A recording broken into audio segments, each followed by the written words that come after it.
Please welcome our Mayor, Buddy Dyer.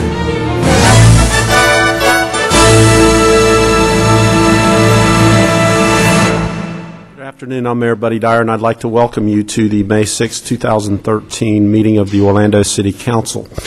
We're going to begin today's proceedings with an invocation offered by Pastor Jim Burlau. Got that right? He was the director of the South Street Ministry located at 213 East South Street near the corner of Bumby and South Street in District 4.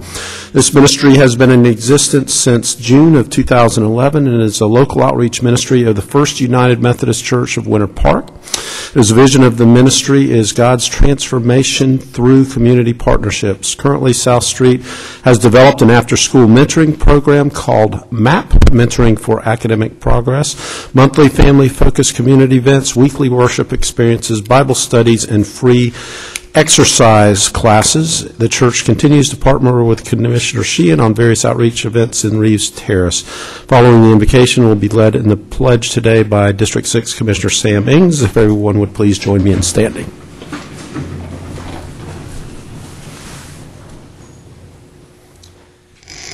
Thank you, Mayor. My son asked me what I was doing at work today, and I said, well, I'm going to go pray for the city and with the mayor and the city commissioners. And he said, well, make sure you pray that the transformers don't mess up any more of our buildings, especially where the Magic play. But thank you for this honor, and I promise I won't pray for the transformers. Let's pray. Loving God, creator and sustainer of all that is and all that ever will be, accept our gratitude for this day and all its many blessings. We are thankful for all that you have given to us, for the opportunities to be agents of change within our communities, and for the challenges that we face and prepare to overcome. We remember those who have gone before us, paving the way for the opportunities that we embrace today. We remember the lost, the hungry, and the sick, and those whom society has chosen to exclude, ignore, or oppress. We ask today that you guide and direct our assembled leaders. Grant that all who are gathered here today may be mindful of their responsibility to the people of this city, and that they may find strength in you as you provide joyous celebrations, areas of need requiring our attention, and clarity and confidence within all decisions that will be made. May all of us gathered here today continue to be challenged to give our best, to find grace where mistakes have been made, to be assured of your presence within all things, and to build with confidence a better tomorrow for your city beautiful, the city of Orlando. With joy in our hearts and eagerness to get to the matters at hand, we give you, loving God, all the joy, all the thanks, and all the praise. Amen. I pledge allegiance To the flag of the United States of America, and to the republic for which it stands, one nation, under God, indivisible, with liberty and justice for all. Thank you, Pastor. Let's call the meeting to order. Madam Clerk, would you call the roll and make the determination of a quorum, please? Commissioner Gray? Here. Commissioner Ortiz? Here. Commissioner Stewart? Here. Commissioner Sheehan? Here. Commissioner Lynham? Here. Commissioner Ings? here. Mayor Dyer? Here. Mayor, you have a quorum.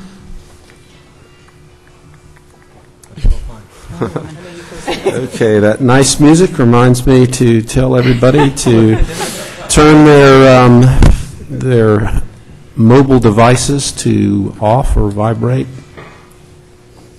Jose, that includes you. Okay, let's see. How about if we work on some minutes? Let's take up for consideration the minutes of the workshop, agenda review, and city council meeting of April the 22nd. Motion by Commissioner Sheehan.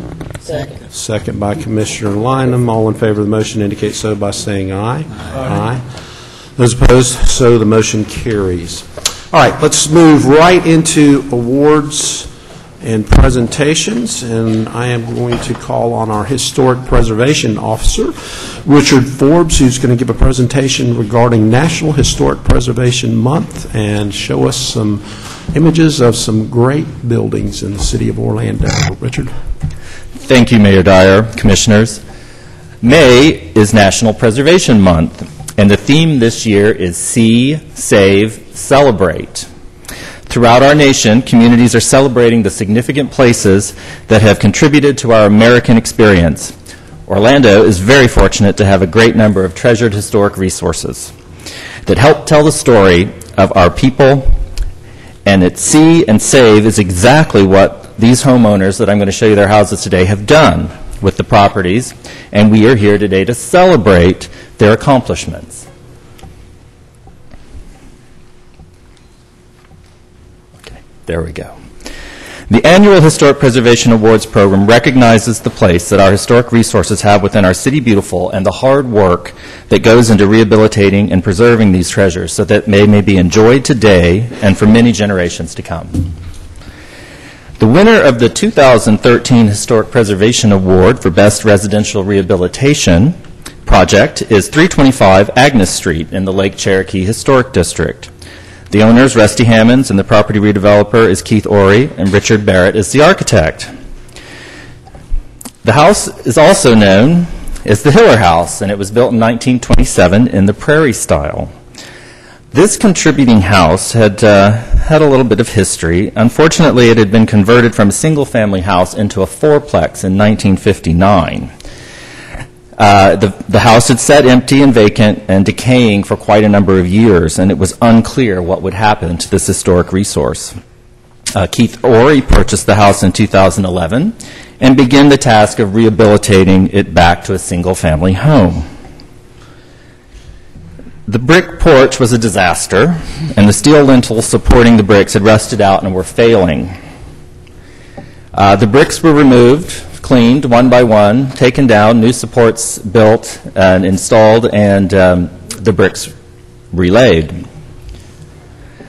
And this, you can see, was the condition after. Quite a dramatic transformation. The entire house was in poor condition with doors to nowhere. And one of the things that they did was add an addition to the rear, which isn't visible from the front at all, and that provides some additional space upstairs and also a covered porch in the rear. The result is a home that has been updated but retains its historic integrity and is now a welcome and beautiful asset in the Lake Cherokee Historic District. Thank you to Rusty Hammonds, Keith Ory, and architect Richard Barrett for their work in restoring this important piece of Orlando's history. Our next award is a Centennial Building Award. These awards are given to properties that are turning or have turned, in this case, 100 years of age, and that have been well maintained or restored by their owners and that have historic and architectural integrity. The Centennial Award this year goes to the home of Douglas and Elena Kegler at 614 Lake Avenue in the Lake Cherokee Historic District. Many of you are familiar with this house. It was built in 1886 for Nathaniel Points, who lived there briefly. The house is best known as the O'Neill House, as it was in this family for many, many years. The house was landmarked by City Council in 1977, making it our first Orlando historic landmark. The house is a fine example of the Victorian Queen Anne style and was built when Lake Cherokee was called Lake Minnie. And this was part of a group of 5 houses that were known as Honeymoon Row. Not because people went there to honeymoon, but because all the owners happened to be newlyweds. It's one of the oldest and most significant homes in Orlando. Some say it is the oldest home. There are some people in Commissioner Stewart's district that would disagree, but that's a good thing to disagree about. And shown here, this is a photo of the house shown in 1910. Now, prior to the Keglers' purchase of the house, it had sat empty for several years, and many of us feared for its very survival. So the Keglers began on their restoration in 2009, and it is, of course, an ongoing project. Many thanks to the Keglers for their work in saving and renewing this beautiful piece of Orlando history. So those are our 2 awards this year. Mayor Dyer, Commissioner Sheehan, if you would come down and help me give these out, and I'll also ask our award winners to step up here, and we'll have a nice photo opportunity.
Now, before I relinquish the podium, I just wanted to remind everyone that it's that time again for the 2014 Historic Preservation Board calendar competition. The competition runs through July 12th and features the Rosemere National Register Historic District, which was nominated and accepted in October of 2009. So the details are available on the city website, and I hope everyone gets out there and takes some great photos. All right, thank you. Thank you, Richard. Now I'm going to call on F.J. Flynn, who is our Deputy Director of Economic Development, who's going to provide some background on, well, on why those pineapples are in front of each of the members. Thank you, Mayor, Commissioners. In my years here at the city, one of the things I've realized is that we have a competitive advantage when we go out and we compete for things, whether it's grants or when we come into negotiations. And one of the reasons why we have that competitive advantage is that we have partners in the local community that work tirelessly to promote Orlando as a leisure and vacation destination. And so two of those partners are here with us today, Larry Heinrichs with Visit Orlando, and Rich Maladecki, the Chief Executive Officer and President of the Central Florida Hotel and Lodging Association. And so without further ado, I'll call Rich and Larry up to say a few things about Travel and Tourism Week.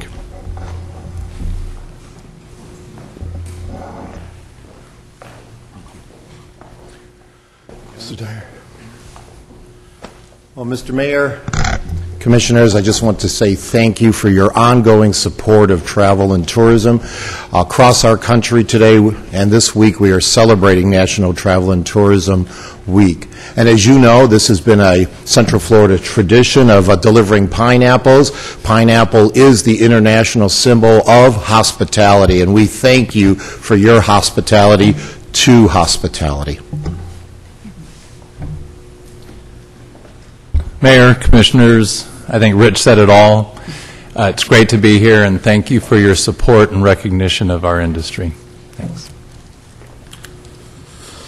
All right. I have a proclamation from the City of Orlando, whereas travel matters to the nation's economic prosperity and its image abroad, to business wealth and to individual travelers, and whereas travel to and within the United States provides significant economic benefits for the nation, and whereas travelers' spending directly generated tax revenues of $124 billion for federal, state, and local governments, And whereas Travel to Orlando in Central Florida infuses $31.7 billion in spending by visitors, employs more than 367,000 people, and provides our local and state governments with $7 billion in tax revenues annually.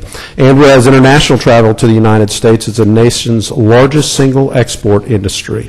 And whereas meetings, events, and incentive travel are core business functions that help companies strengthen business performance. And whereas leisure travel, which accounts for more than 3/4 of all trips taken in the United States, spurs countless benefits to travelers' creativity, cultural awareness, education, happiness, productivity, relations, and wellness. And whereas travel is a catalyst that moves the national economy forward, now therefore I, Buddy Dyer, Mayor of the City of Orlando, do hereby proclaim May 4th through the 12th, 2013 as Travel and Tourism Week in the City of Orlando, and urge the citizens to join me in this special observance with appropriate events and commemorations.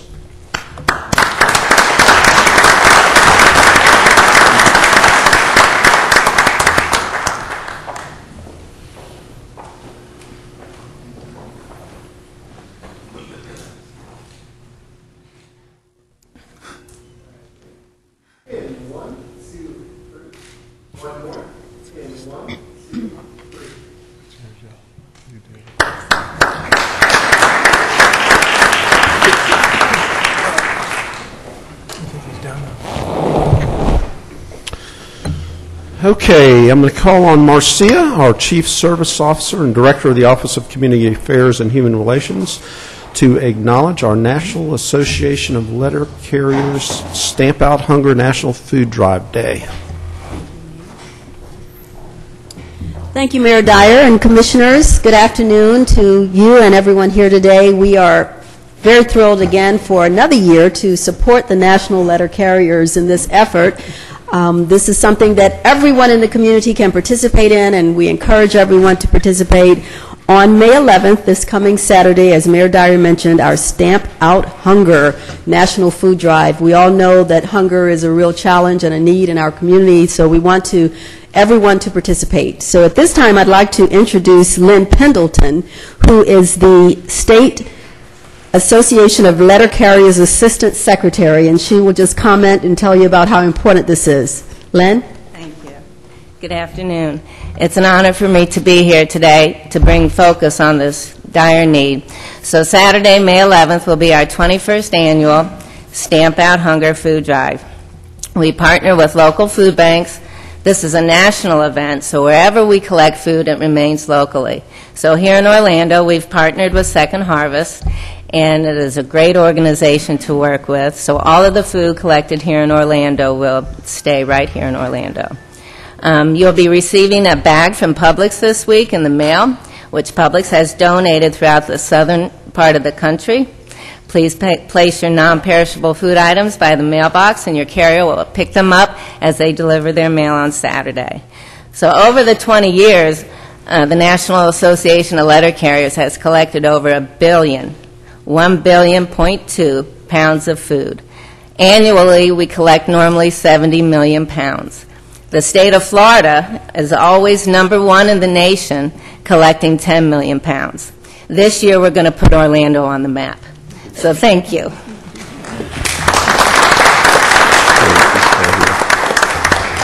City of Orlando proclamation. Whereas many Central Floridians are in need of supplemental food assistance each month, and whereas the National Association of Letter Carriers, in conjunction with the United States Postal Service, National Rural Letter Carriers Association, Heart of Florida United Way, Campbell Soup Company, Second Harvest Food Bank, Valpak, Feeding America, Uncle Bob's Self-Storage, AARP, and the Central Florida AFL-CIO are teaming up in an effort to tackle the hunger problem in Central Florida.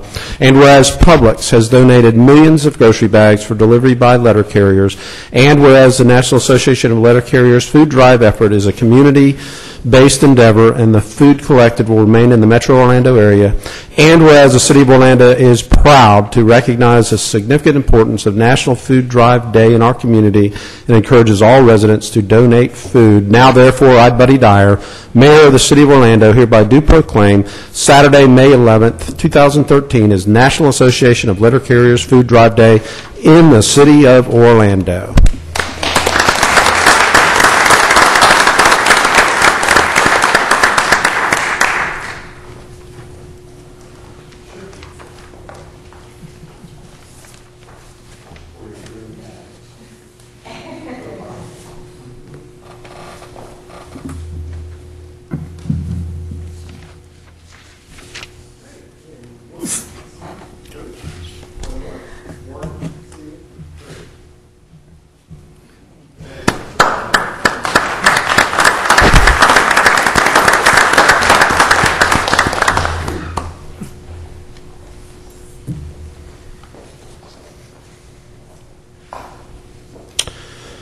Okay, Commissioner Ings, it says you're going to do the intro here. You prepared for that? Yes, sir. Thank you, Okay. Mayor.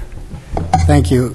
Mayor, Council, Laurent Prosper is the Consul Chief of Mission at the Consulate of the Republic of Haiti here in Orlando, and he represents the Haitian community in Central Florida and surrounding areas. Consul Prosper has been engaged in diplomacy for over a decade. He served in several leadership positions for at least 2 different administrations. He started his career as a consul agent in Miami in 2001, where he was there for about 5 years. And in 2005, he moved to Orlando to open the consulate as a vice consul. Then he went to work in the General Consul of Haiti in New York, and came back to Orlando as Chief of Mission at Consulate of Republic of Haiti. And I'd like to say that we're collaborating on the upcoming Taste of Haiti event, celebrating Haitian Flag Day on Saturday, May 18th at Hankins Park. And so, Mayor, I'd like to introduce Consul Prosper, who will speak for a couple of minutes and talk about what the Haitian flag means to the Haitian community. And then after which, Mayor, if you would, read the proclamation. Thank Sure. you. Consul, come on up.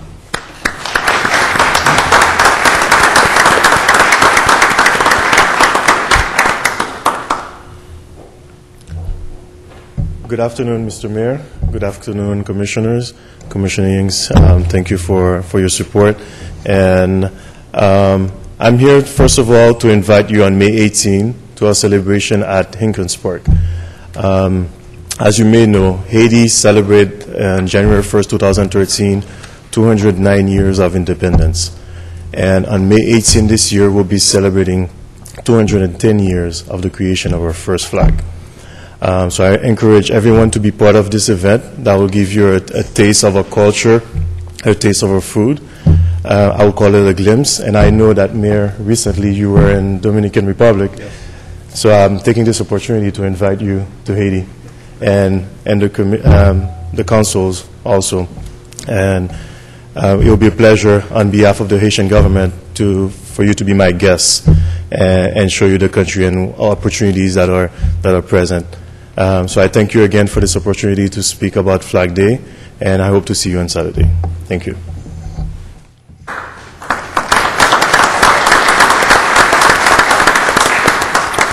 City of Orlando proclamation. Whereas the month of May is an important month for the Haitian community, for it marks the creation of the official flag of Haiti that was created 210 years ago on May 18th, 1803.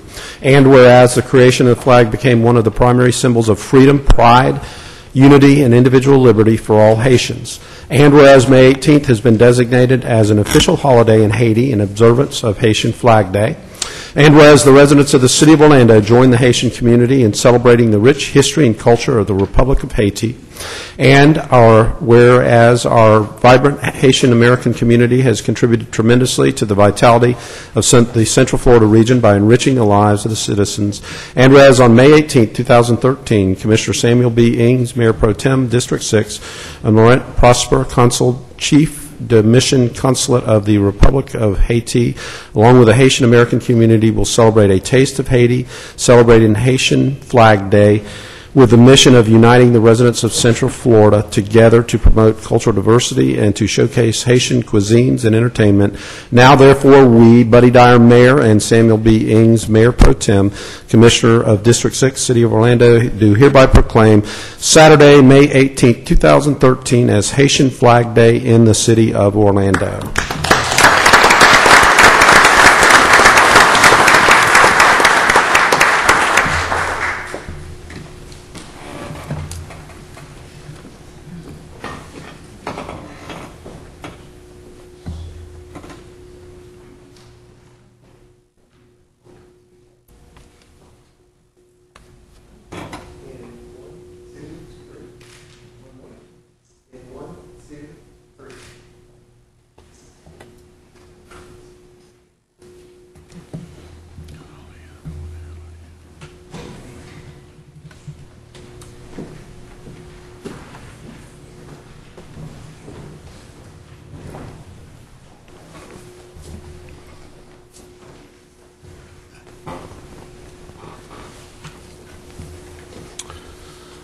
Well, my pineapple looks kind of lonely up there.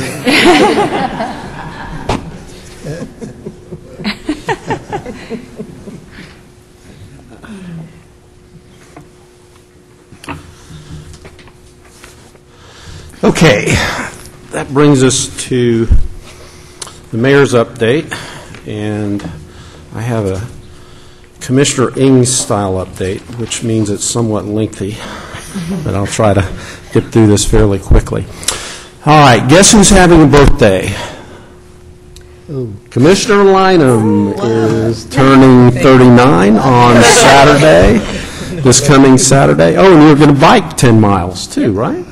Yeah. So how about if everybody joins me in singing happy birthday to Commissioner Lynham? Happy birthday to you.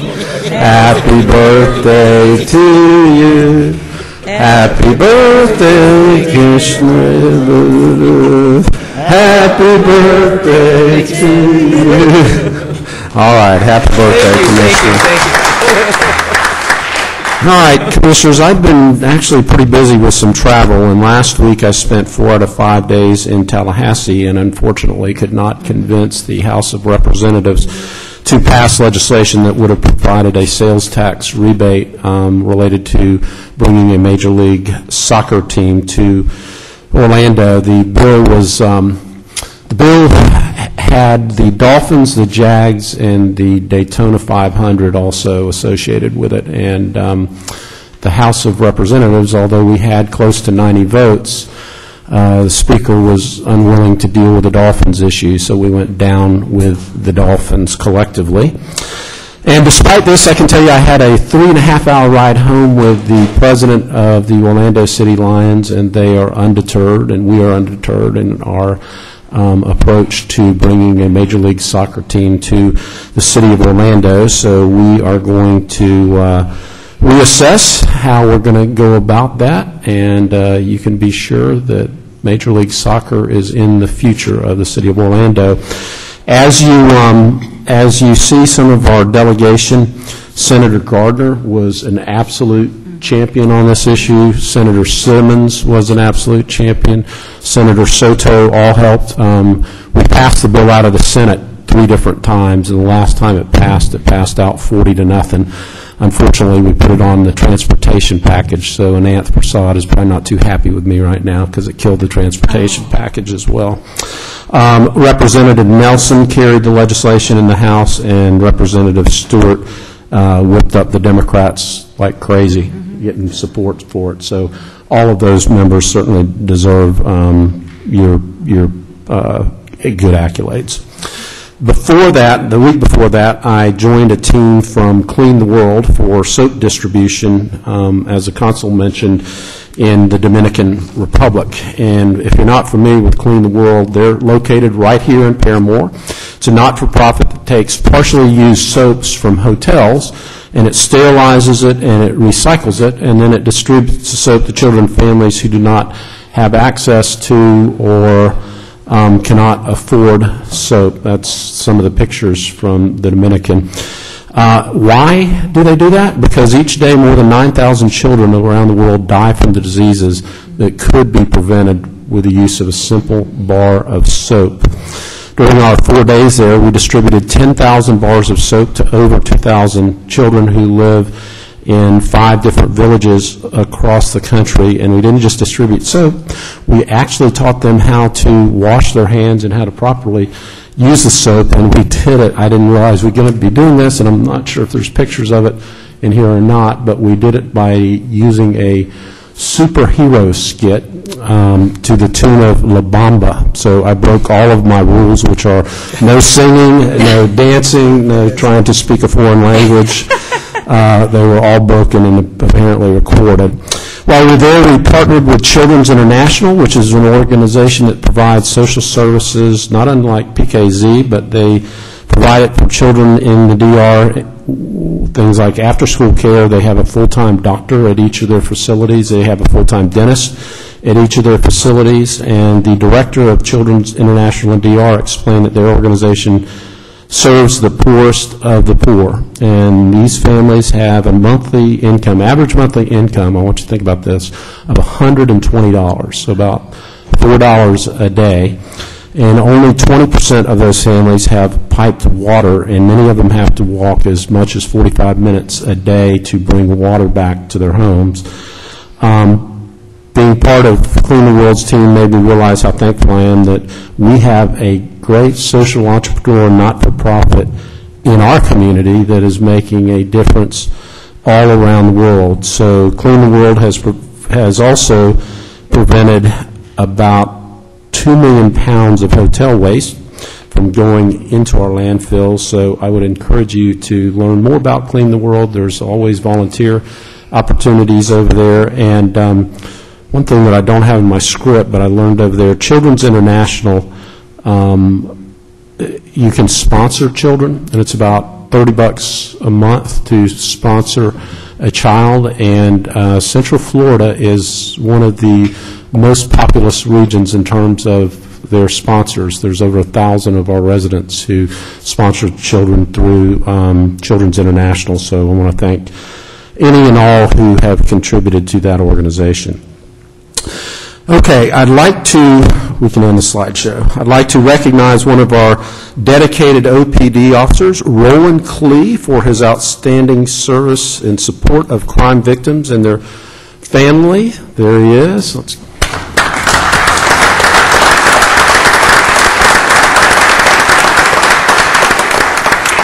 Roland was honored by Attorney General. You can stay standing, Roland. That's good. We like looking at you while, just stay standing just for a minute here.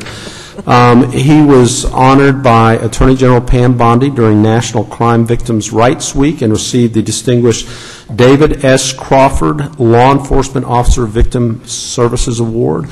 He's played an integral role in several of our major city initiatives aimed at assisting domestic violence victim, and he's been the organizer and promoter of numerous victims' rights events. And as a result of one of the events, 38 families sought shelter. So, Roland, thank you for your hard work and your dedication.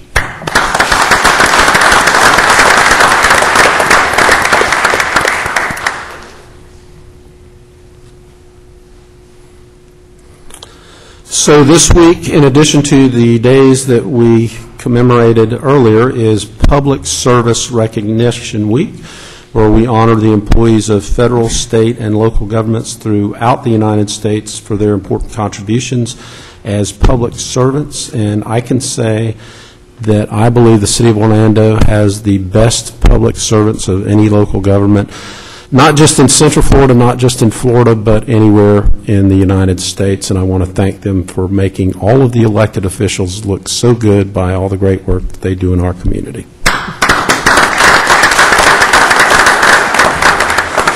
And I do want to mention just a few items from the agenda. There are 3 plats today that will allow for the construction of 672 new single-family homes, 550 of which are out near Medical City. It's another strong indicator that Orlando is coming out of this recession in a very strong fashion.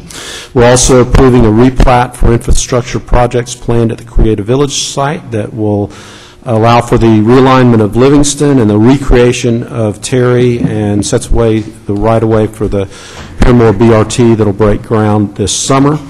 An item on today's agenda, there is an item on today's agenda that will make the first ever monument in the United States honoring the red-tailed pilots of the Tuskegee Airmen a reality. And tomorrow I will join Commissioners Stewart and Ings, Vision of Flight, and the Orlando Science Center to break ground on the future location of that monument. And then finally, I would like to mention a Firehouse Subs grant. We've talked quite a bit about our CPR initiative, and over 95% of our city employees have now been trained in CPR, and now we are looking to move into the community. And on today's agenda, there is a grant from Firehouse Subs to provide for CPR equipment so that we can further expand that program. So thank you, Firehouse Subs. With that, we will move on to the consent agenda, and the consent agenda is a number of items acted upon through a single vote of council.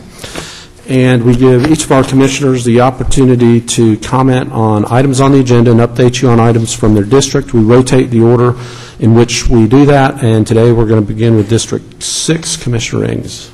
Thank you, Mayor, Council. I'd just like to say item D1 that the mayor mentioned in regards to the Tuskegee Airman Red Tails Monument. This is an opportunity to showcase the missing man formation and to also promote the arts along with the STEM for our students. STEM meaning science, technology, engineering, and mathematics, and including arts as a part of that helps our students as well in school. Thanks to Sid Levy for his donation to this project, and to Mike McKenzie and Father Rudy Clare for moving the project forward. And special thanks to Commissioner Robert Stewart and Marcia Hope Goodwin, Jeff Stanford of the Science Center, John Perrone, the Family Parks and Recreation Advisory Board, the Orlando Public Art Advisory Board, the Orlando Science Center for assisting in making sure that this project was a success. I look forward to finding a sponsor to sponsor and honor the legacy of the Red Tail pilots by erecting a Red Tail pilot statue standing near the formation and looking up at the formation. And also thanks Orlando and Orlando Mayor for being a forward thinker and recognizing and supporting African American history. And on Saturday, April the 28th, Comcast Care Days was celebrated at Memorial Middle School, and over 150 volunteers from Universal Orlando and the Golf Channel and their parent company, Comcast Communications, took part in Comcast Cares Day, and Principal Dr. Sheila Wyndham was on hand for this event. In addition to the volunteers, 200 families from the city's after-school All-Stars program were on hand to take part in the day's fun-filled activities and receive free family food boxes to take home. Along with the All-Stars program, the City Parks Department, City Year Orlando, and Second Harvest Food Bank, and Teen Express, and there were other supporters too, all took part in this partnership. The day included beautification, Earth Day flower beautification projects at Memorial Middle School and across the street from the school at Clear Lake Park, the packing of 200 family food boxes, and this was done by Universal Studios personnel. A community resource fair that included 13 nonprofit service agencies. A golf clinic area was set up for the kids and hosted by the Golf Channel and First Tee. Carnival games and arts, crafts, etc. Universal's mobile food truck provided lunch and snacks. So I'd like to say thank you to Diane Odell from the Universal Orlando. President Bill Davis was there on hands, as well as John Sprules, John McReynolds, and a special thanks to Tyler Chandler from the After School All-Stars. And on May 9th, we're going to be celebrating the 17th annual Mother's Day luncheon for our seniors at the L. Claudia Allen Center. And we're going to go out to Rosen Center at the cafe to enjoy a lunch festivity out there. And on May the 11th, Saturday, from 9 a.m. to 12 p.m., we're going to have the second annual Road to Financial Freedom at the Dr. James R. Smith Center on Bruton Boulevard. Linda Howard of OUC and others will be there to instruct the people. And then also on Saturday, the 11th, the 8th Annual Hankins Park Cultural Festival of Light. Denise Moore of our City of Orlando Aquatics and her mother, Martha Brown, along with the Partnership for African American Development Incorporated, will be hosting this event at Hankins Park. And lastly, on May 15th, Wednesday, there's a luncheon celebrating the history of Richmond Heights Elementary School. Richmond Heights is in District 6 on Bruton Boulevard. 49 years of Tiger Pride. They will have their blue luncheon, and it will be at Rosen Shingle Creek. All are welcome to come out and partake. And that's all, Mayor. Thank you, Commissioner. We'll move to District 1. Commissioner Gray. Thank you, Mayor. And I appreciate you mentioning the activities in District 1 with the home building. If you have not been to Lake Nona in the Medical City area, I encourage you to come out. put the family in the car on a Sunday. We have yogurt shops out there now, so there's a treat at the end. But come on and look at what's going on, because it's amazing the amount of new activity and growth that's going on in District 1. A couple of brief comments. I wanted to thank Christine Kiefer for joining me to a luncheon at the International Airport on the 25th. Excuse me, we were celebrating Silver Airways' inaugural flight from Macon, Georgia to our international airport. Silver Airways is based in Fort Lauderdale.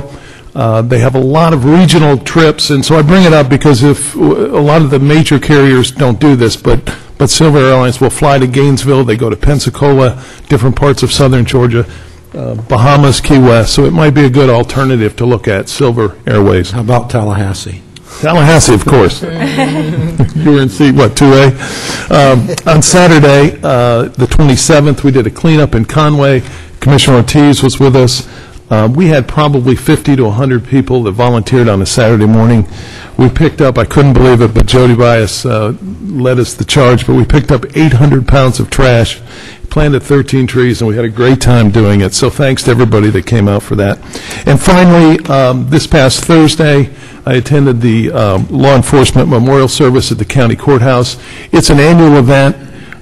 If you have not been there, do yourself a favor. Try to go next year if you can. It's on early part of May every year, but you should go. When you sit there and realize we lose an officer that's killed in the line of duty every 57 hours, you realize how dangerous that job is. And so we appreciate the dedication of our police officers. So I would encourage you to go to that. It's quite a moving experience, and we just can't say thank you enough to those folks. Mayor, that's all I had. Thank you, Commissioner. We'll move to District 2. Commissioner Ortiz. Thank you, Mayor. I only have a couple of announcements. One is the announcement that just Commissioner Gray had about the cleanup on Conway and Curry Ford. We had a great time. There's a lot of community involvement, and I want to especially thank Ms. Jody Buyas from Keep Orlando Beautiful, who assisted us in planning this great event. And it was a good effort. Commissioner Clark from the county was also there, and three of us, we all had a good time. I also like to congratulate, doesn't pertain to the city of Orlando, but I'd like to congratulate former Orlando Police Department Deputy Chief Bernal, who's the new chief of Eatonville. And we had a good event for him this past weekend. And he's, law enforcement, I got to say, there's a huge family all around here. All the chiefs, most of them have worked with OPD or whatnot and deputy chiefs. And so OPD keeps, well, let me be careful how I say this, but as I have said many times before, the Orlando government is pretty much the Harvard of government all around the nation. So I'm very proud of that. And I just wanted to congratulate also the Mexican community. They celebrated yesterday the Cinco de Mayo. And today we're going to have an event, and I'll let the mayor talk more about that when we're done here. That's all I have, Mayor. Thank you. Thank you, Commissioner. Move to District 3. Commissioner Stewart. Thank you, Mayor. And let me start off by saying how much I appreciate the Law Enforcement Memorial and continue in the same thought. Deputy Chief Robinson did a great job leading that, and I'll say it so that Commissioner Ortiz doesn't say it. It was great looking around that room and seeing former OPD officers in leadership roles and other positions. It just really spoke highly of the caliber that we've had in the history for years, and that was great. It's also interesting what comes around goes around, Richard. Honeymoon Row. My brother led the fight to make that a national registered, historic registered district after somebody bought one of those houses and tore it down and made condos in 1975. It's great to be able to recognize that and remember that battleground that we had about starting the historic registry to make that happen. So thank you very much for continuing that legacy and the work that you do.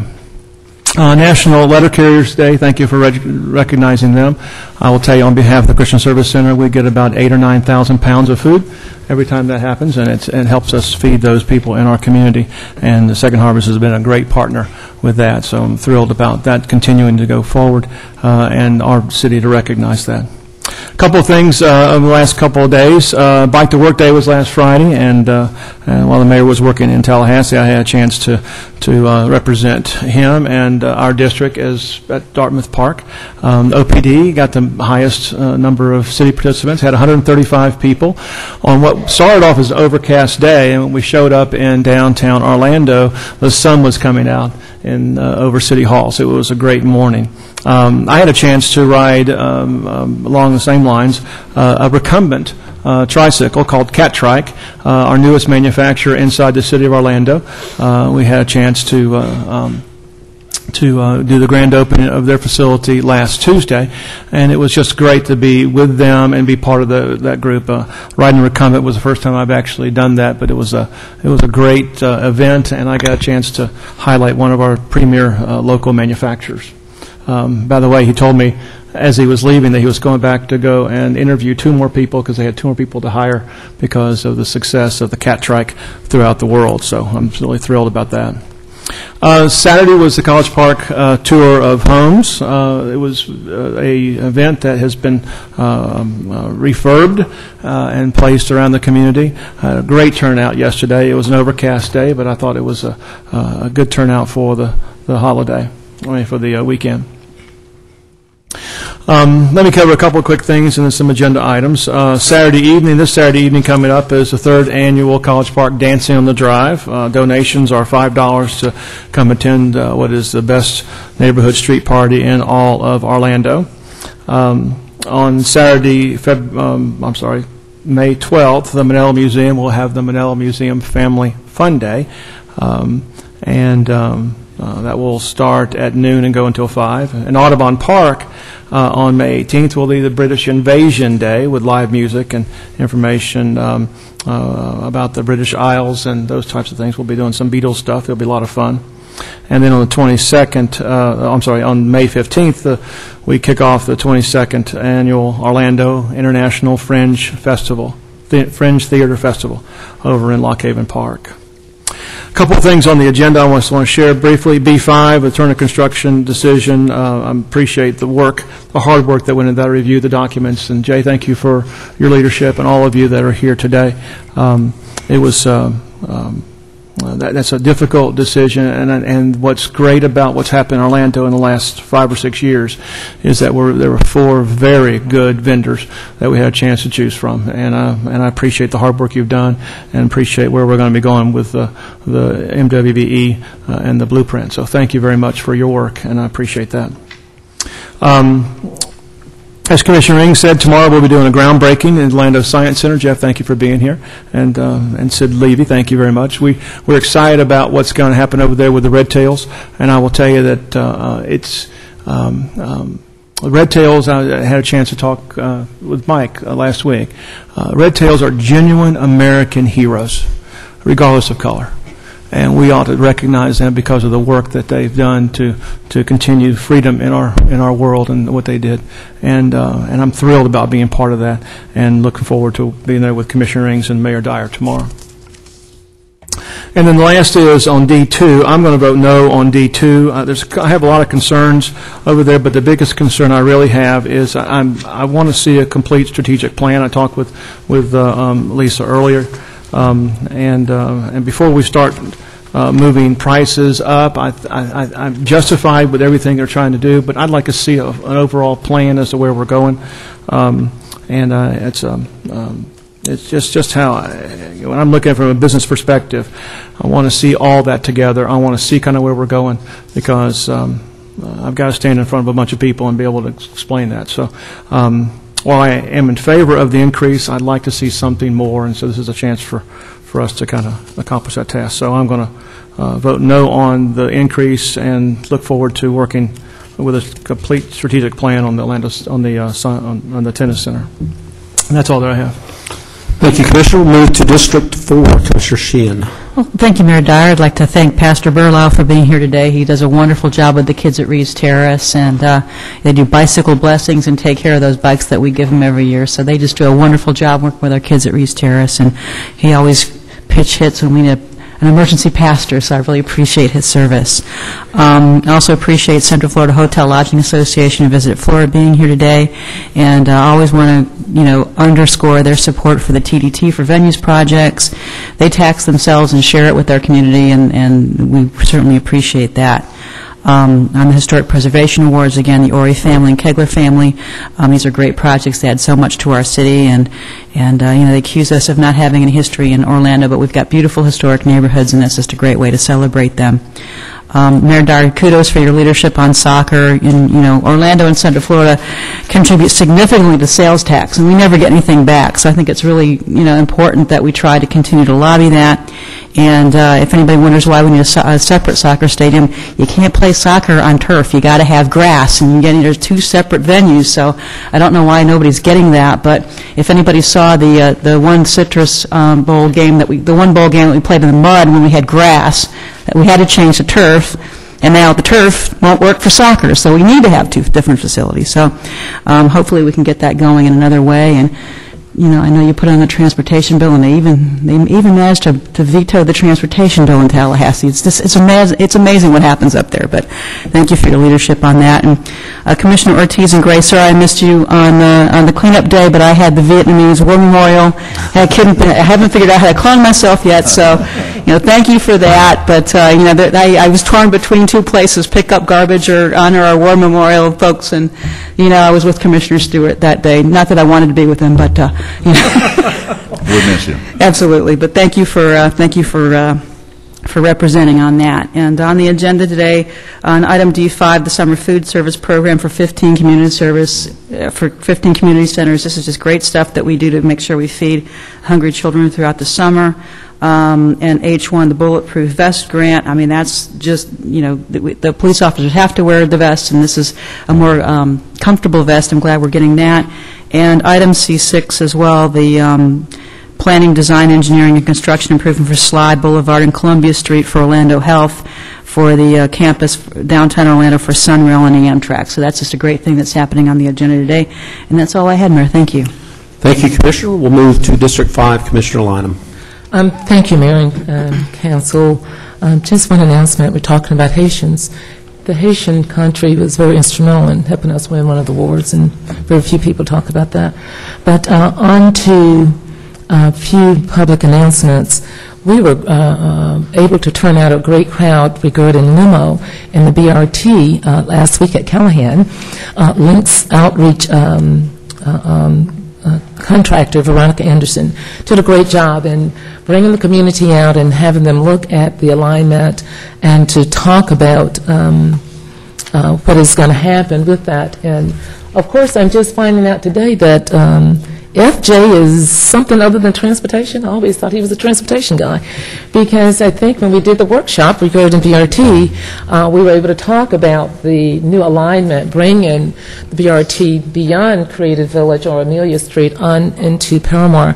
But it was very interesting to hear the comments and the people involved. So real special thanks to our staff who were there from transportation, from all across, to help move this agenda item where the community understands it.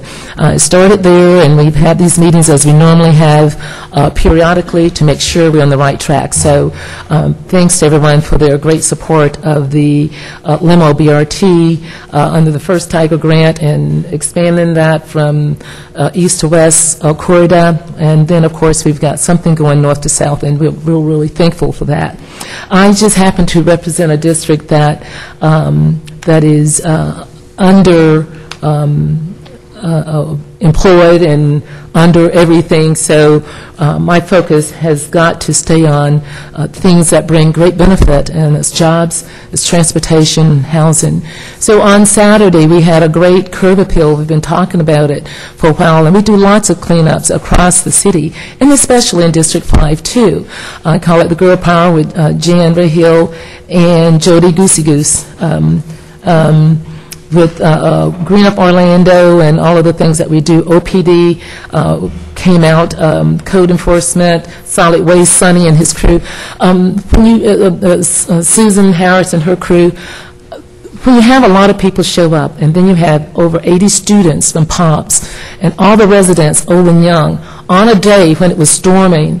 In the beginning, it was just lots of rain, and to have the rains let up, to let us go out for 3 hours and clean up, and we didn't weigh ours because Sonny gave it to us without a bill, and to have that work, we have to go into these neighborhoods and they ask, why do you do this? Well, sometimes when we're cleaning up, there are a lot of people sitting on their porches, just don't have the energy or wherewithal to get up and do this. So I want to say a real special thanks to our curb appeal group, and Jan and Jody have taken over. It's done a great job, so thanks to all of you guys. I didn't mention every organization from the city, but it is just worth repeating, especially on a day when my former aide, Noroi, pledged Mother's funeral was, and of course, many of us know Royce Walden, an iconic figure here in Orlando with the school board. It was their funerals, and to not be able to go and pay my last respects at the funeral, but at least at the wake was something I really like, touching people and being a part of their lives that way. So thank you to all of the staff. And I think Mayor Dyer talked about my riding, whatever you do with the bicycle. We're going to do that, and if you want to join us, you can sign up over at MetroPlan. One of my top priorities in transportation is to close the gaps with the trails and parks in our community. And Mayor, what happened on the $50 million? I didn't. It passed. Praise the Lord, y'all. I meant to check on it before. $50 million will help us close those gaps from coast to coast on the west side to the east side. But right now, I wanted to take the MetroPlan board members and anyone else, including our alliance that gives us an additional 4 counties, to see the trails and its economic impact for our community. It is about jobs, and when it's snowing in Milwaukee and Minnesota, those people who love to hike and ride will come to our community. So I need you to understand the great importance of this. It is not wasting money. It is really helping our economic engine, and it's making sense on getting this thing done. So thank you very, very, very much for that. And I think on tomorrow I'm joining Atlanta for a 7 o'clock walk. And that's just a mile or something. I can do more than that, so I may challenge her to do it like 3 times. So to help on our fitness program, so we'll get that done. I think Marsha's daughter is going with me. Let me see, did I get all of those pieces? Now to the agenda, just a few items. Oh, I'm sorry, Commissioner, I will not be here May 18th. I have Women in Municipal Government Conference, and that's the way it is sometimes when you can't make it. Commissioners just have conflicting schedules, and since this one is out of state, it's kind of hard to get that one done. I was impressed this morning talking about meetings, and we have lots of meetings regarding the venues. And I have been working with Walter Hawkins and Kim King now, walking all around the Citrus Bowl, talking with businesses so we can get the businesses to look just as good when the Citrus Bowl is reconstructed. And, of course, we want to do something with those homes, and we're pulling together a meeting to deal with the businesses again and those residents once we get the contract done. This morning we had a workshop. I would advise you guys, especially your first-tier contractors, our partners, to look at our workshop. I thought this morning, I know I had a lot of questions based on 2 different venues and things that have happened that are important because it's still, to me, about jobs and economic impact for the city. And we were able to go over numerous items that I will not bring up again here, but you can go on, well, I don't know where you go anymore, online to the workshop and look at those questions that Jay and I are going to get together on in Gennaro to make sure all the promises are codified in the contract. Because sometimes people make those promises and don't really keep them, and oftentimes we don't follow up on them, and we really have got to do that. That was very, very important. So thank you, Jay, Gennaro, Alan was here, and the whole group. It's very, very, very important that we give everybody a chance at these jobs, and then we keep our word on it. There's nothing really so significant about the other items. There are things we do all the time. And you're talking about the Tuskegee Airmen and the Yellowtails. But you know, we celebrate the Tuskegee Airmen. They've had their anniversaries. They've had their conferences here, conventions here. Everyone alive during that time had appeared in Orlando numerous times. So the monument, I do congratulate whoever's moving this through with the Science Center and the public art piece. But this is a city and a county and a region where we've honored them. There's so many that live even over in Brevard County. I think Judge is deceased now. And these men have had a courageous history. So the items on the agenda, D1 and G3, I just applaud the work that we're doing, but there is a lot of history out there, and everybody thinks it happened the way it did in the movie. So, and we've had one of the airmen, the wife was here. We honored her in that whole concept last year. Marcia may have been there with Walmart, and these are things we do all the time. So that's why sometimes we don't talk as much about it. But I think with that in mind, other than our hearings and ordinances, we'll deal with that later. I'm just real thankful for the work we've done on the sexual offenders. And Mayor, all the things we're about to do that we don't have, we will not be discussing today, but thank you very much. Thank you. Is there a motion to approve the consent? There is a agenda? motion. Second. Motion by Commissioner Lineham, second by Commissioner Sheehan. All in favor of the motion indicate so by saying aye. Aye. Those opposed, motion carries. Hey, Jay, since the Turner team wasn't here this morning, but that item's now approved, would you introduce the folks that make up the Turner team that are here today?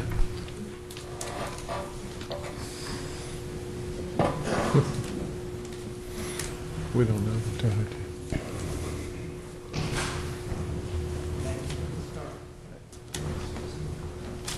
I'm Dave Robinson. I'm the general manager for Turner here in Florida.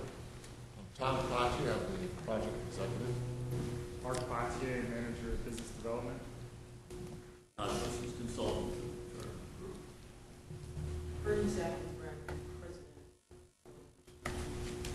Angel de la Portilla, government consultant and police officer. Avery's operations manager. Justin Burns, Vice President, And Brian Butler, JCB Construction and Hardwood here in Turner. All right, time to get to work, guys. Okay, and Commissioner Ortiz wanted me to mention that he and I will be proclaiming Cinco de Mayo Celebration Day later on this afternoon at 5:30 at an event hosted in conjunction with Casa de Mexico and the Mexican-American community in the Rotunda of City Hall. Good. All right, so without objection, we will recess the City Council meeting. We will convene the Neighborhood Improvement District Board of Directors meeting for the purpose of accepting meeting minutes from the Advisory Council on March the 13th, 2013. Is there a motion to accept those meeting minutes? So moved. Second. Motion by Commissioner Sheehan, second by Commissioner Ortiz. All in favor of the motion indicate so by saying aye. Aye. Those opposed, so the motion carries, and we will adjourn the NID meeting and reconvene the City Council meeting. That brings us to hearings ordinances on second reading, number 1, Madam Clerk. An ordinance of the City of Orlando, Florida, rezoning certain land generally located north of Columbia Street, east of Lucerne Terrace, south of West Gore Street, and west of South Orange Avenue, and comprised of approximately 5 acres from O2TAN in part and MUTTAN in part to Planned Development District with traditional city and aircraft noise overlay districts, providing special land development regulations of the PD zoning district, directing amendment of the city's official zoning maps, providing for severability, correction of Scrivener's errors, and an effective date. So moved. Second. Motion by Commissioner Sheehan, second by Commissioner Ings. Is there anyone from the public that would like to testify on this matter? Discussion among commissioners, hearing none, all in favor of the motion indicate so by saying aye. Aye. Those opposed, motion carries. Number 2, Madam Clerk. An ordinance of the City of Orlando, Florida relating to a street name change, renaming the westerly approximately 1,600 linear foot segment of West Livingston Street between North Huey Avenue and North Paramore Avenue to Bentley Street, directing amendments to the official maps of the City of Orlando, Florida, providing for severability, correction of scrivener's errors, and an effective date. Second. Motion by Commissioner Lineham, second by Commissioner Stewart. Is there anyone from the public that would like to testify on this matter? Yes, we had all that discussion last week on this matter. Discussion among commissioners. Hearing none, all in favor of the motion indicate so by saying aye. Aye. Those opposed, motion carries. Number 3, Madam Clerk. An ordinance of the City of Orlando, Florida, changing the zoning designation from Planned Development District with the traditional City Overlay District to Public District with the traditional City Overlay District for certain real property generally located north of South Lake Formosa Drive, south of East Princeton Street, east of Lake Formosa, and west of North Mills Avenue, and comprised of .2 acres, more or less, amending the city's official zoning map, providing for severability, correction of scrivener's errors, and an effective date. So moved. Second. Motion by Commissioner Stewart, second by Commissioner Sheehan. Is there anyone from the public that would like to testify on this matter? Discussion among commissioners. Hearing none, all in favor of the motion indicate so by saying aye. Aye. Those opposed, motion carries. Number 4, Madam Clerk.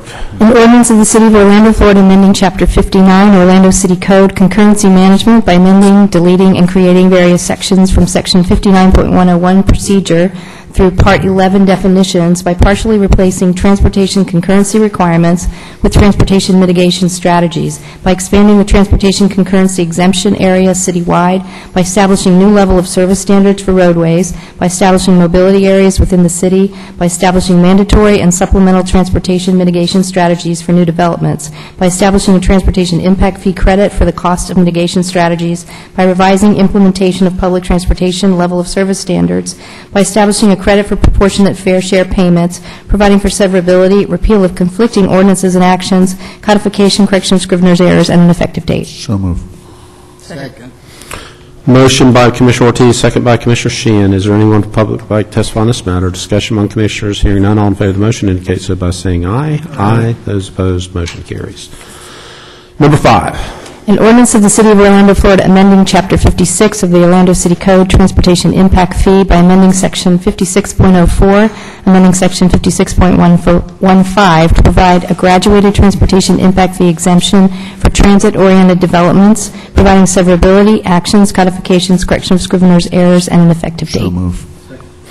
Motion by Commissioner Ortiz, second by Commissioner Stewart. Is there anyone from the public that would like to testify on this matter? Discussion among commissioners. Hearing none, all in favor of the motion indicate so by saying aye. Aye. Those opposed, motion carries. Number 6, Madam Clerk. An ordinance of the City of Orlando, Florida relating to the Land Development Code, amending Section 64.246 Orlando City Code as it relates to high-rise signs, providing updated terminology, clarifying regulations relating to the location, number, and design of high-rise signs, providing technical amendments, and correcting cross-references, providing for severability, repeal of conflicting ordinances, codification, correction of scrivener's errors, and an effective date. So moved. Second. Motion by Commissioner Sheehan, second by Commissioner Ortiz. Is there anyone from the public that would like to testify on this matter? Discussion among commissioners. Hearing none, all in favor of the motion indicate so by saying aye. Aye. Those opposed, motion carries. Number 7, Madam Clerk. An ordinance of the City Council of the City of Orlando, Florida relating to regional public facility identification signage, amending Section 64.320 Orlando City Code to strike outdated references to the Orlando Arena sign package, amending the sign package ordinance for the Amway Center and Geico Garage by providing updated terminology and standards and procedures for minor modifications to the approved sign package, providing for severability, correction of scrivener's errors, and an effective date. So moved. Oops, that's yours.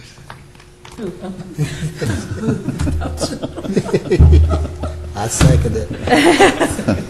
All right. Motion by Commissioner Lineham, second by Commissioner Ings. Is there anyone from the public that would like to testify on this matter? Discussion among commissioners. Hearing none, all in favor of the motion indicate so by saying aye. Aye. Those opposed, motion carries. Let's move to ordinances on first reading. Number 1, Madam Clerk.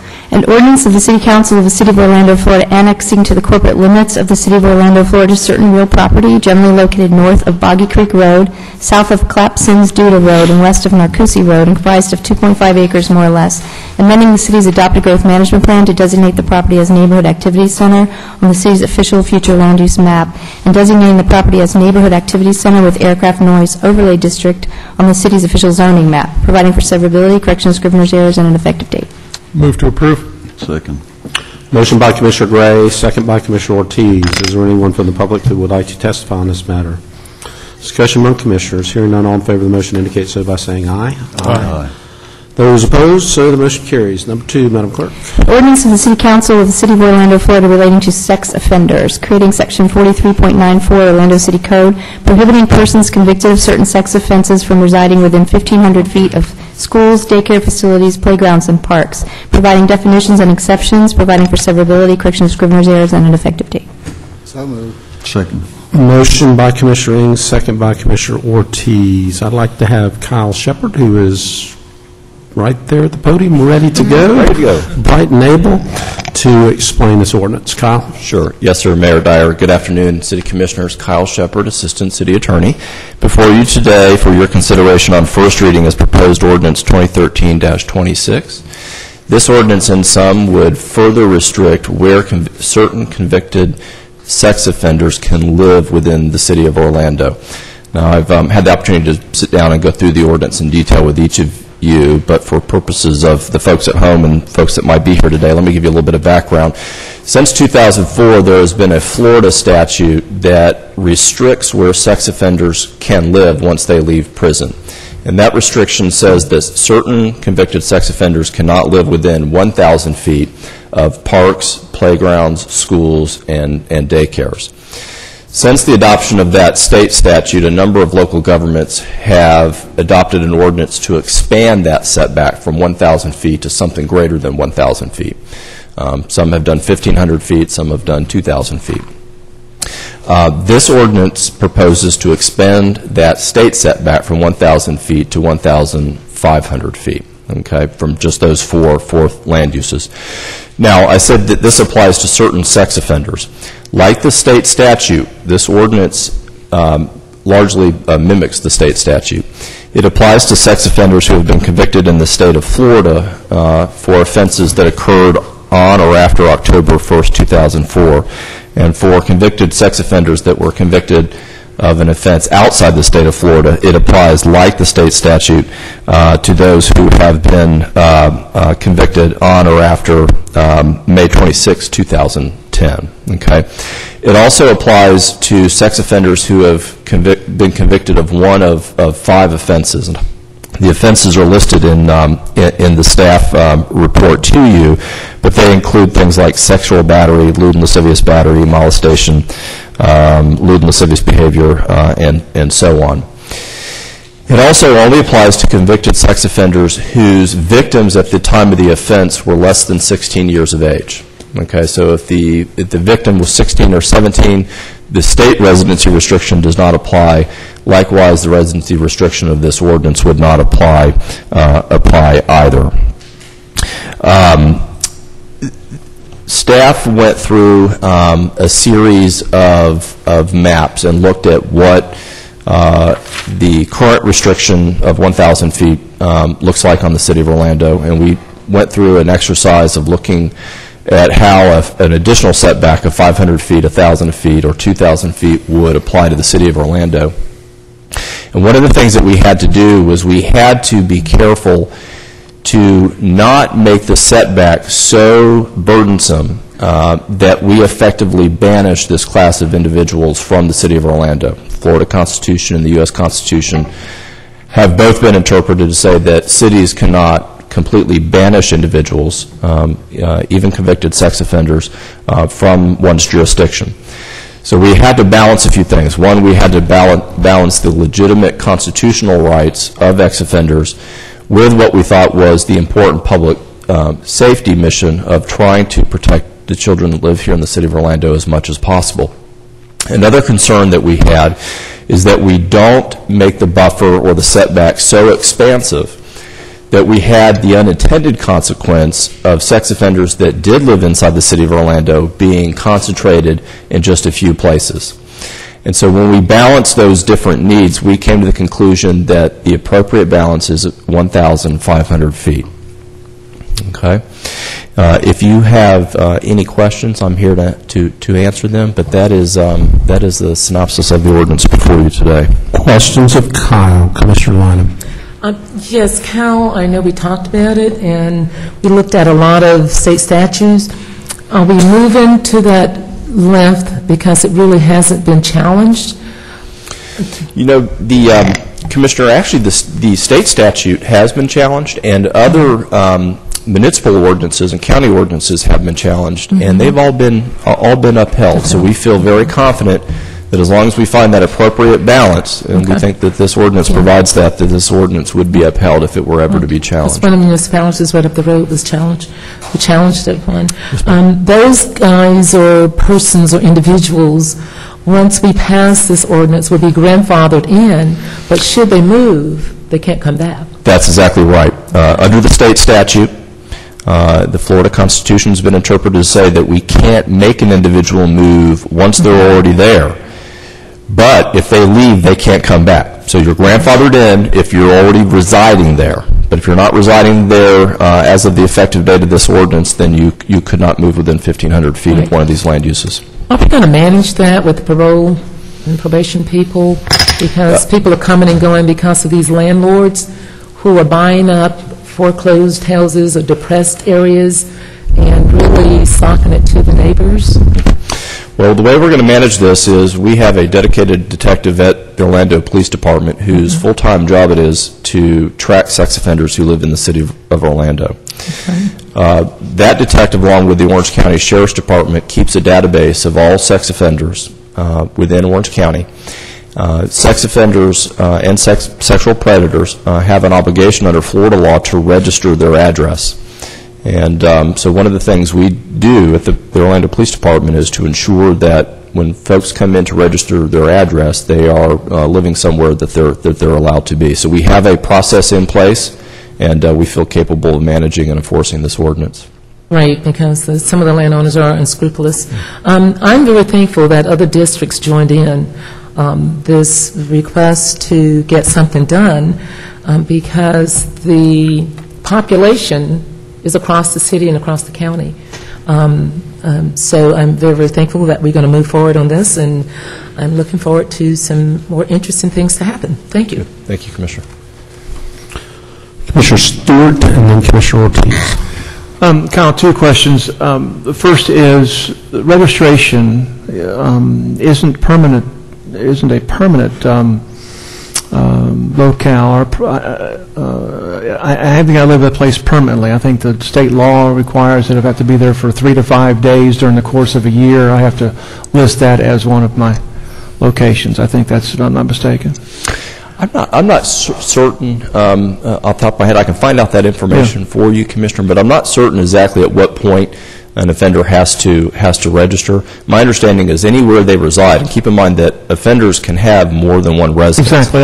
And this is an important point because folks will often look at the FDLE website and they'll see a concentration of individuals, and what you may not realize is that individuals will register in more than one place because they may, for whatever reason, reside in one address for a part of the year and another address another part of the year, and so they're obligated to register in both places. The effect of that is to exaggerate the number of offenders that you might have on that database because one individual may register 3, 4, 5, or 6 times.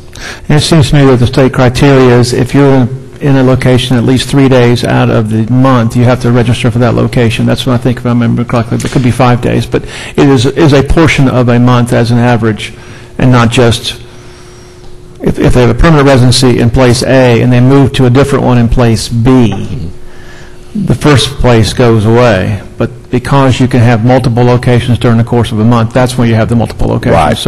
So the factual information needs just to be clarified. The second concern I have is there any progress inside the county to accomplish the same type of restriction? The challenge is that someone can live in a county enclave that would be within 1,000 feet of a park, people not realizing that they're actually in the county and not in the city and not under our jurisdiction. That's a good point. Right now, Orange County does not have an ordinance that further restricts where sex offenders live. Some municipalities in Orange County already do. Winter Park, for example, already does. But you're right, there are parts of the county that a lot of folks think are inside the city, and you could have a sex offender live, if they're inside unincorporated Orange County right now, within 1,500 feet of a school. I'm not aware of what Orange County is thinking about doing on this, but it is possible that, particularly after we adopt this ordinance, that they may consider an ordinance as well. So an idea is if someone is complaining, we need to know the address, and then they need to understand whether it's in the city or the county in terms of enforcement. Right. And this raises another question that you and I spoke about. While we can only enforce this against individuals that are residing within the city of Orlando, the setback applies to schools that are not inside the city of Orlando. Okay? So if the school is right outside our jurisdiction, the setback still requires if the offending individual is within the city of Orlando. Okay? And that applies, again, to schools and all the other land uses that are protected here. So as I understand that a school in Orange County, if it goes into the 1,500 feet in the city, we're there. But a person has a school that's in the city and actually is in the county, he's at the 1,000 foot. Right. Yes, sir. Another point, and we've each discussed this as well, and Commissioner Ings and I were speaking about this morning. When it comes to schools, the definition of schools and parks, this applies to both public schools, but also private schools and private parks as well. Okay. And there's also other just daycare centers, and there's other daycare centers and playgrounds. And I don't know why the state statute decided that parks and playgrounds were somehow distinguishable from one another, but it's playgrounds, parks, public and private, schools, and daycare facilities. Yes, sir. Because the implication of the article in the paper was that it was only schools. It is actually a whole variety of things that yes, sir. Make our citizens safer. Yep. Thank you, Kyle. Commissioner Ortiz. Thank you, Mayor. When you were doing your study about if extending this ordinance to either 1,500 feet or 2,000, and when you did your analysis, when you measure the 2,000 rule, when you came up with the 2,000 rule, would that push the sex offenders completely out of the city, the ones that we had, or? No, sir. Okay. None of the numbers we looked at would have pushed all offenders outside the city of Orlando, 1,500, 2,000, or 2,500, or even 3,000. There's always somewhere in the city of Orlando that an offender could find to reside. But our overarching concern with going beyond 1,500 was that we so limited where offenders could choose to live in the city of Orlando that we were concerned about a constitutional challenge that we had, in fact, essentially banished this class of individuals. It reminds you kind of a little bit of the analysis we did when we were amending our adult entertainment code a number of years ago, where we had to go through a very rigorous analysis to ensure that there was this avenue still available for this objectionable land use to be established. The same kind of analysis applies here. We can't, whatever we do, have a residency restriction that effectively banishes this class of individuals. And the other consideration that we had, of course, is we also didn't want to have a residency restriction that was so restrictive that the few areas that folks could live in the city of Orlando, they would all concentrate there, and then you would have this unfair concentration of individuals in certain neighborhoods. Thank you. Appreciate it. Commissioner Lynham. Is that measurement as the crow flies? Yes, ma'am. As crow flies, property line to property line. Okay, thank you. Kyle, just as a point of interest, in the notes here it says the ordinance exempts persons that have been removed from the requirement to register as a sexual offender pursuant to Florida statute. Is there a length of time you have to register, or when would when would that circumstance be? Very, very rarely. Okay, but there are rare occasions in Florida, such as under the Florida Romeo and Juliet statute, where you may have initially been convicted of a sex offense, but can move the court to be unregistered. You have to move the court to do it, and they have to make a series of findings. But under the Romeo and Juliet statute, for example, which was meant to allow underage offenders that were under 18 that had offended under, say, the sexual battery statute, to have that designation removed if the court found in all fairness it really shouldn't apply to the person. It's referred to as the Romeo and Juliet statute in most states in reference to the underage, underage kids who had. And then do all other states have a registration requirement? Every state in the union, all 50 states, have a registration requirement. It's now mandated by federal law. Okay. So all states do, and all states also require that once you move from state A to state B, you have to register in that state B. So sex offenders that move from another state into this state have to register once they get here.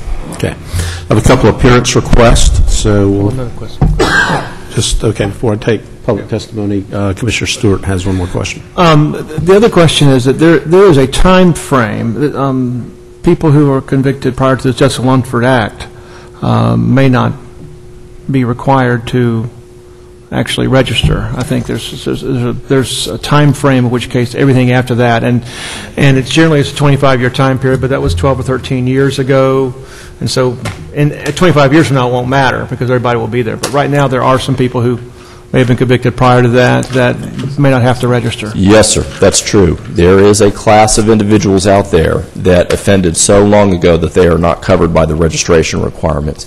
What that number is, of course, we have no way of knowing, but there is that class of individuals that are out there.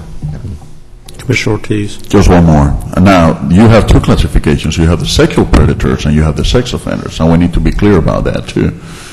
Yes, sir. Right? Okay. This ordinance applies to both sex offenders and sex predators. Okay.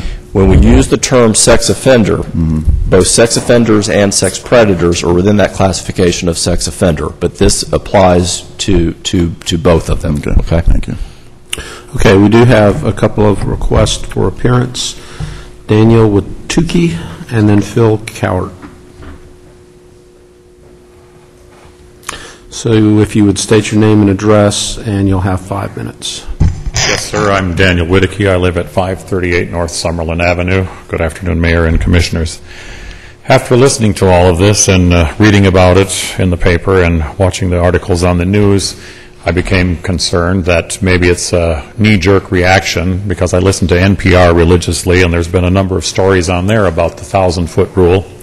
And so I did some research myself, and I went to the FDLE law website, and I found out that the city of Orlando has 1,703 registered offenders in the city limits. Then I also put my zip code in, and it said that 77 of those offenders are within 1 mile of Eola Heights or in the Eola Heights neighborhood that I live. Then you go a little bit farther, and I started researching it, and of that 77 listed, only 14 do we actually know at what address they live. And because of a law like this, it has pushed 23 of those 17 into a category they call transients, which means that God only knows where they're actually staying or sleeping or whatever. 40 of them are listed as unknown or absconded. Also, a very scary number to me, because if my neighbors and friends that live in the area would know that somebody lives at a certain address, you could tell your children to walk in pairs or whatever, or the Orlando's Finest would know where these people are. But to think that out of 77 registered offenders within my neighborhood, we only know where 14 of them are, I think we're only going to complicate an already unfortunate situation. So one other thing that I have found out, a very good friend of mine is a duty manager at Disney, and they do background checks on people who buy annual passes now, and that was also reported in the media. And the number of people that fall under the Romeo and Juliet jurisdiction, there was a young man at 18 years of age, his girlfriend was 16, the father was upset, he became a sex offender, he's been coming to Disney for 15 years, one of his children was 17 years old, and all of a sudden they told him, well, you can't come to Disney anymore, you can't be an annual pass holder, and he has to explain to him why, because of this overzealous reaction. And of course he's married and has 3 children. He's obviously not a pervert or some sex offender, but he's registered as a sex offender, and for information, yes, it's 25 years to get your name removed from the sex offender list. The other thing that I found out by a family member that was involved in a sting in Lake County, pled no contest, and thinking that in some states, I'm originally from Minnesota, if you plead no contest, you're not found guilty. But if you plead no contest because you can't afford a lawyer, you will be a sex offender, and you will be put on that list. You will lose your right to vote, and you may or may not be a sex offender, but clearly, all of a sudden, it has put there's no tier system to determine where you are or where you belong in that list. So I'm really concerned about this 1,500 feet situation, because that person that I knew, it was very difficult, and I think it's not fair to whoever is the commissioner of Rock Lake to all of a sudden, I know there's a larger proportion of sex offenders living there than there are in some other neighborhoods, and really it shouldn't be that we take them and shove them into one corner or another, and it's very also troubling to me that some people that find themselves in some of these situations that have paid their taxes and own their homes all of a sudden do not have the right to own their home or to live in it. And I just think that before you vote on this thing, some more research should be done. I also talked to a friend of mine who is a probation officer for Orange County. And she, Jan Eklund, she does a lot of the different offenders. And she too says these rules, even the 1,000-foot rule, makes it just very, very difficult to keep up with these people. And it burdens the taxpayers, because if they violate the probation rules, which is another complicated situation, if they have a probation rule that they have to be out of the 1,500 feet or out of the 1,000 feet, that rule only applies between 10 o'clock at night and 6 o'clock in the morning. The rest of the time, legally, they are supposed to have a job. They can be wherever they want to be. And so I'm thinking that we would be wiser to know exactly where everybody lives, have them on a list, and so when Orlando's Finest is sitting in front of Hillcrest School or in front of Howard School or something, they know who's living in the neighborhood, and if this person happens to be hanging around, they're out there with their list of people and making sure that there's no trouble there. So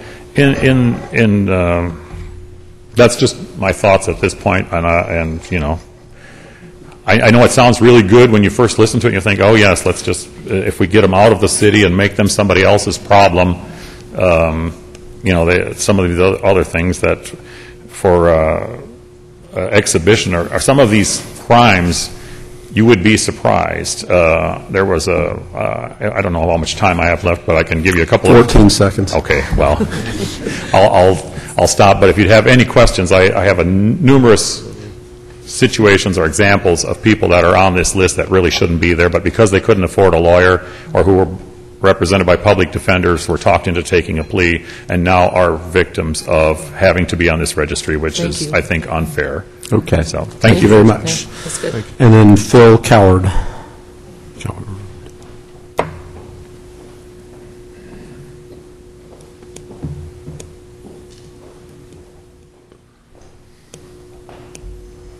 Good afternoon. My name is Phil Coward. My residence address is 1640 South Pennsylvania Avenue, Winter Park, Florida. But I actually claim a Paramore address because for every hour I've spent in Winter Park in the last 30 years, I've spent at least 2 in Paramore. My business address is 1101 West Church Street. And first of all, I'd like to apologize to the commissioners other than Jim and Tony, because I'm sure the mayor and the other commissioners have heard my stories many times, and most of the things I'm about to say they've heard in the past, but in that y'all have never been here before and heard my stories, I'm going to have to repeat myself, so I hope that the other folks forgive me. And I was wondering, could I ask the attorney one question before I go forward? You can ask me a question. I'm sorry? You can ask me a question. Okay. The question is, does this ordinance, either the 1,000 or the 1,500-foot rule, apply to anybody that I would find on the FDLE website today? Kyle? The answer to that, Mayor, is no. It would not necessarily apply to every individual that was on the FDLE website. And this is actually a good point. And that is, when you look at the FDLE website, you're seeing every individual that by law has to register as a sex offender. But remember, the state statute and this ordinance does not apply to every sex offender, only to those whose victims are below the age of 16. So if your victim is 16 or up, you would not, this ordinance will not apply to you, the state statute would not apply to you. Likewise, if you are convicted before those two dates that I just mentioned to you, under the state statute and this ordinance, would not apply to you either. Okay, so you would have to register as a sex offender, but the residency restriction would not apply. And that's why if you go to the FDLE website and you look at all the offenders and the predators, you will see that some do live within 1,000 feet of these 4 protected land uses, and that's the explanation behind it. Thank you. Could I ask one more question? I'm sorry. Use up all your time. Can you give me a guess at what percentage would apply? No, sir, I have no idea. No idea. I don't. I'm sorry. Okay. Well, my guess is the majority apply, and I want you to know that my comments are based upon that assumption. Okay. I want you to know that I'm not here to be for or against it. I don't know if you should do it or not, and I see it as the Solomon decision. And it's something that you probably have to think about for quite some time. But I am here to provide you with some information that I think you certainly need to know before you make this decision. And I also am here to ask a couple of questions, or a few questions, that y'all might want to ask yourself before you make the decision. And I'm also asking you to please confirm everything that I've said, okay?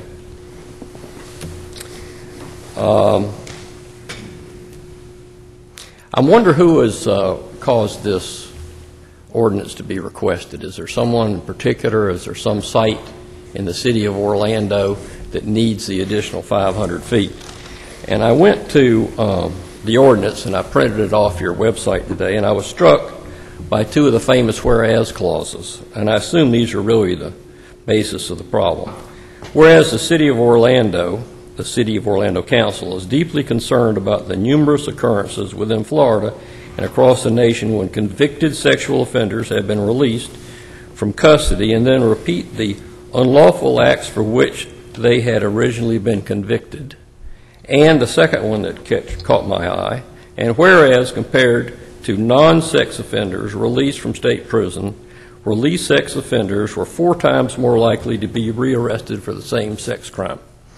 So I can only conclude that's what the concern is for the city. I also noticed, by the way, on today's consent agenda that there is an article with respect to the Coalition for the Homeless and an extension of their men's pavilion or men's facility to be completed by the end of the year. The reason I point that out is I noticed that the address of that new facility is 639 Paramore Avenue. I'm sorry, 639 West Central, and that'll come up a little later. I have to apologize again because I think it's now a little important for you to know who I am and why. You have 1 minute left. I have 1 minute? Okay, well, I've been around Paramore for a long time, and I'll skip why, but I can tell you one thing, that I know every street address.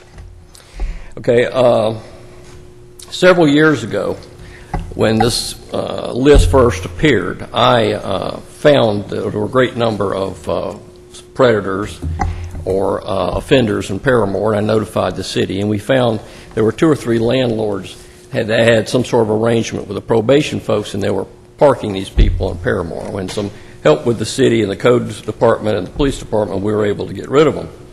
Shortly thereafter, I happened to mention this to the postman in Paramore, and I showed him the list. Okay, he was very happy to have the list. He asked for multiple copies of it. We had all the postmen notifying everybody in the neighborhood of where the predators were. So in order to understand, what's really going on here, I think you need to think about the following things. The Paramore Heritage Area is a designated area in Orlando. Since Glenda Hood's time, we've attempted to revitalize Paramore. That's your time, Bill. Can't give me a couple of more minutes? I'll give you 1 more minute. Well, I'm sorry to hear that, Mayor, but I'll try to get the rest of it done.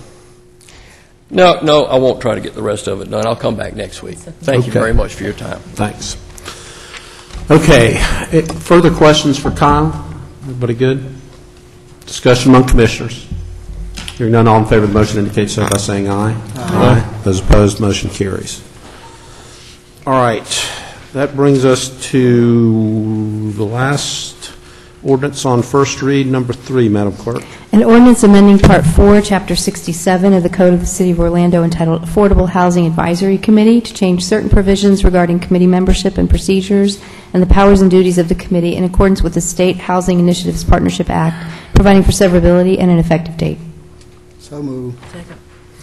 Motion by Commissioner Ing, second by Commissioner Sheehan. Is there anyone from the public that would like to testify on this matter? Discussion among commissioners. Hearing none, all in favor of the motion indicate so by saying aye. Aye. Those opposed, so the motion carries. Okay, the last item on the official business agenda is an appeal, and this is an appeal of a determination of a public nuisance. Under the provisions of City Code Chapter 30A, known as the Lot Cleaning Code, certain unsanitary and unsightly conditions on property within the city are prohibited. When such conditions are deemed by our enforcement officials to constitute a public nuisance, the property owner receives a notice requiring that the condition be remediated within 15 days. Should the owner fail to do so, the city can then take action to clean the lot and require the cost to be paid by the owner. In this instance, the property owner at 26 Halby Avenue has received a notice requiring him to remediate the condition of the property and has filed an appeal of the determination that his property constitutes a public nuisance. City Council will now hear from code enforcement and then from the property owner, Mr. Zaid Darwish, if he is present. Is Mr. Darwish present? Okay. And must then decide whether the conditions on the property constitute a public nuisance as defined by city code. The way our ordinance works, the appeal is directly to the city council rather than to the code enforcement board or somewhere else, and we might take a look at that in the future. So Mike Rhodes will present evidence on behalf of the Code Enforcement Division. He'll have 10 minutes, and we'll give Mr. Darwish 10 minutes, and then I'll ask Jody to talk to us about the definition of a public nuisance under our code. Mike? Mayor and Commissioners, thank you. Again, this appeal arises out of an appeal of a lot cleaning notice that was posted at 26 Halby Avenue. That's just north of the Citrus Bowl. Property was posted on April the 3rd for high grass and weeds, and I'll run through some pictures real quickly. This is a picture of the front of the house from the property appraiser's website, and these are pictures from the rear.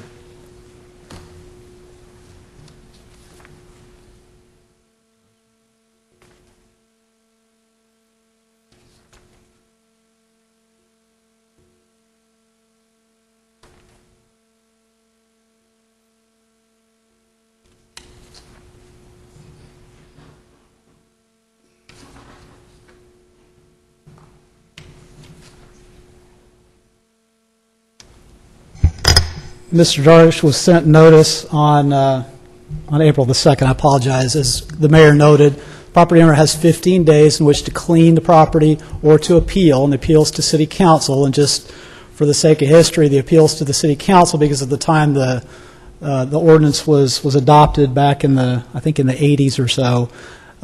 City Council, and this is still true today, City Council meets more often than the Code Enforcement Board, and so it's a little more expeditious opportunity for both the property owner and for the city. And then in the event that the City Council should determine that the property is a public nuisance as defined by Chapter 30A.46, then we'd ask you to authorize the staff to move ahead with the contractor-ordered cleaning of the property. We haven't had an opportunity to discuss it with the gentleman since the property was first noticed. I know that he's done a little work to get it cleaned up, at least in the front. We haven't had an opportunity to re-inspect in the rear, but I'm hopeful that, that maybe a little more progress has been made since I saw it this morning. What is the action that you would be asking the City Council to take? We'd ask the City Council to affirm that the property is a nuisance as indicated in the code, under Chapter 30A.46, and he'd authorize us to go ahead with the cleaning. Okay. Mr. Darwish?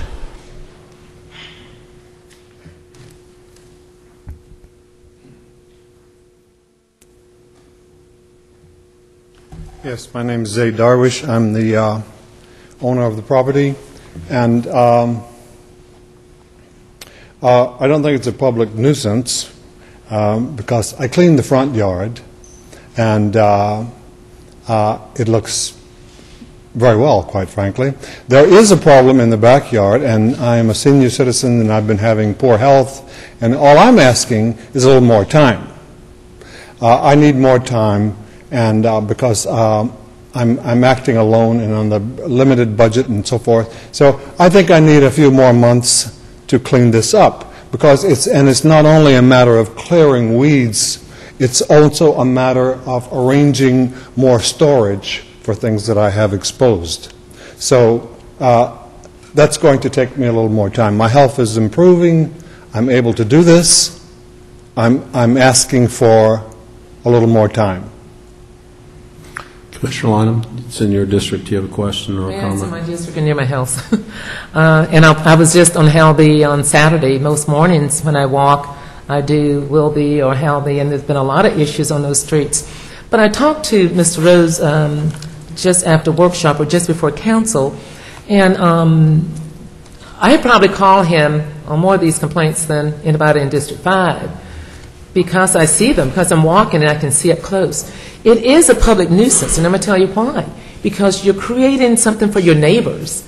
You're lowering their property values, you're having problems. But if code enforcement goes and cleans it, all you got to do is pay for it. We can get it clean. 2 months is too long to allow your neighbors on both sides of you, because you got 1803 or wherever out there in Central, and you move a little bit north there on Halby. You're next to the funeral home there, right? That's right. Next to Bats. And, well, and 2 or 3 of those houses have had really bad problems, not on Halby, but on Wilby and Halby. That to leave it in this condition for 2 months is a bit much. I believe in giving you some additional time, but 2 months I find excessive. And I know with the rain the past week, there's nothing anyone could do in the yard too much. That's right. But I can tell you on Saturday, we had people out there in Paramore working almost in the rain, and there were strangers. Very few of them lived there except a few senior citizens. But I think the most, if it were up to May, 2 weeks, we've got to get your backyard clean. Mike just proposed, Mayor and Council, that maybe we can create a tool bank where people don't have tools to cut stuff, can come and borrow it like we do from, like you borrow it. Normally you go rent it. But you can borrow some tools. We don't have that now, so this is for the future. But in 2 weeks, I believe that's long enough to get that done. You just get your neighbors. Neighbors have offered to help, and I'll be glad to come over if I can get there before I leave or when I come back to help you get that yard cleaned up. I love working outdoors. So if you want me to come by, I love walking and I love cleaning. Well, that's very kind of you. I don't have a problem with tools. I have all the necessary tools. I had poor health for a while. I'm recovering. I can do it myself. And I'm not, this is manageable. This is not a big problem. My front yard is now respectable. Yes, my rear yard can be made respectable by myself alone, given me, I just need some more time. Right.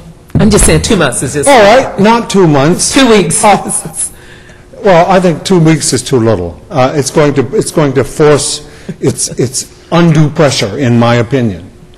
I will come over, sir, and help you. I'm telling you, I'm offering my help.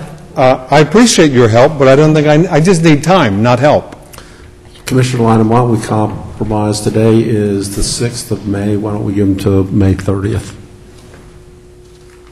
I don't think that's fair to your neighbors, but I will agree because it's a health issue. And I know in the past we have worked with seniors who have health issues and can't get things done. But I'm telling you, I'm going to give you my phone number. I will come and help you clean that backyard. I would take that offer. She can probably bring some additional manpower with her. I'll go find somebody. All right.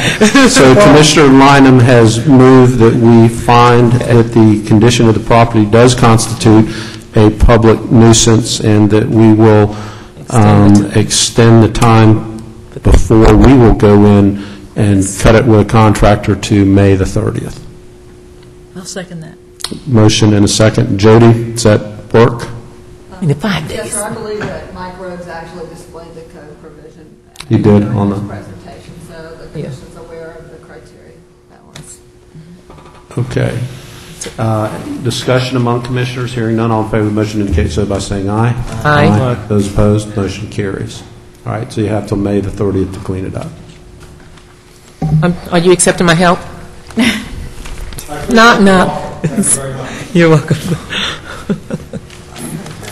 Okay, that concludes the official business of the Orlando City Council for today. I think Pastor Glendy was here about those cameras, Chief. We need to talk about those cameras.